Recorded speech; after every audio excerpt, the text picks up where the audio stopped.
Project Drive Safer Now on TMJ4's year-long commitment to fight reckless driving. Tonight, a look at how Milwaukee got the streets it has today, and in some cases, the problems we have as well, Steve. Yeah, Carol, we did not get ourselves into this situation with reckless driving overnight, and getting out of it, that's going to take some time. It also requires us to take a hard look at how we got here, including how our streets have changed or not changed with the times. The corner of Sherman Boulevard and Center Street. It's an intersection notorious for reckless driving.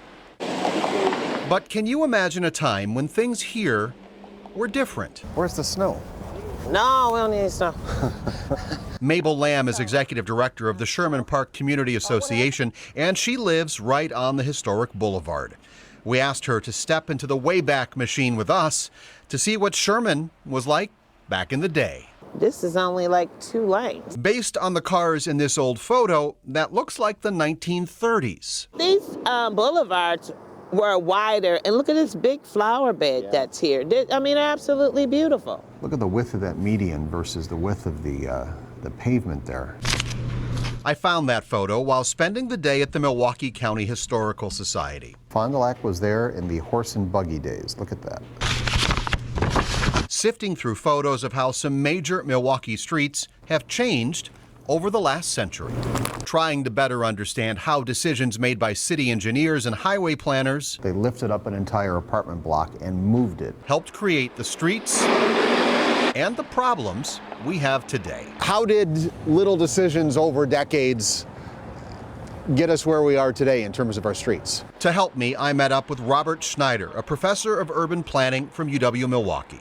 Yeah, it's a great question, and there isn't just a single thing that happened. We met at the place where 6th Street, Keefe Avenue, Atkinson Avenue, and Martin Luther King Jr. Drive all come together. A massive chunk of pavement that shows just how much things have changed. When this picture was taken in probably the 1940s or early 1950s, the neighborhood was much more oriented towards local business as well as walking and public transportation to get around. Over the years, the streetcars were ripped out and cars took over. Schneider says priorities changed to moving those cars through as fast as possible. The main way that this was dealt with was thinking about how can we simplify our streets, add numbers of lanes, make the pavement a little bit wider so that cars could go through without as much congestion. You can see part of the problem in something as simple as a street's name. Green Bay, Fond du Lac, Appleton. Those aren't just names, those are destinations.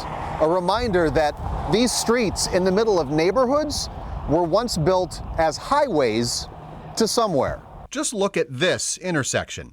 It's Green Bay Road and Hampton Avenue as it was before 1955. A rude 2-lane highway on the outskirts of town until it was rebuilt and widened into this. Today, those outskirts of Milwaukee are a full-blown neighborhood, but there is still a state highway roaring through. You are placing that priority on that public space that is the street itself, sometimes at the expense of other types of purposes for that street, which is the local business access and the pedestrian safety that is provided by that street. In other cases, streets had neighborhoods torn down around them. Today, it's the sea of concrete called Martin Luther King Jr. Drive. It used to be Green Bay Avenue, a much more narrow road with streetcars and a bustling business district. Priorities changed, and so did the street. Now, that has consequences for us today. And I think it's important to think, where can we reverse some of those choices that were made decades ago? Milwaukee's Department of Public Works declined to go on camera for this story, but endorsed Professor Schneider's perspective.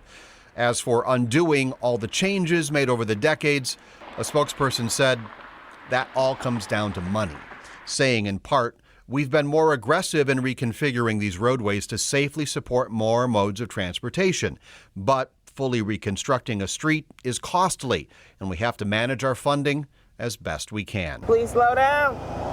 That's the best thing All we can do now is ask. We can ask. Back on Sherman Boulevard, Mabel Lamb knows the best way to make our streets safer is to change people's bad driving habits. But she sure wouldn't mind taking a stroll down the boulevard, looking a little more like it did 90 years ago. When you look at that and you look at what reality is today, what do you think about? Oh, I think we probably need to go back to 2 lanes. I mean, it'll help slow the traffic.